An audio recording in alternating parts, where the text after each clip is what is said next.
Before we dive into the latest AI trends, don't miss free AI resources in the description and subscribe for the latest trends. Introducing Pixtral 12B, the first multimodal Mistral model. It's trained with image and text data for strong multimodal performance. Pixtral excels in tasks like document query and instruction following. It maintains top performance on text-only benchmarks too. With a new vision encoder and a 12B parameter decoder, Pixtral supports various image sizes. It can process multiple images in a 128K token context window. Licensed under Apache 2.0, try Pixtral on Lab Platform or LLaVa. It achieves high scores on reasoning benchmarks, surpassing larger models.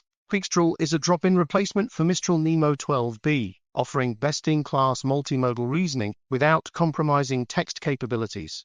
It outperforms other models on instruction following and multimodal benchmarks. Pixtral's architecture includes a vision encoder and a multimodal transformer decoder.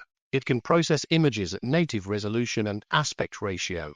The model is trained to predict text on interleaved image and text data.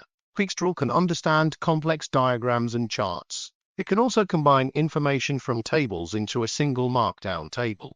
Try Pixtral on LLaVa for a conversational interface, or use it on Lab Platform through API calls. You can also run Pixtral locally using Mistral Inference. Pixtral is a powerful new model for multimodal tasks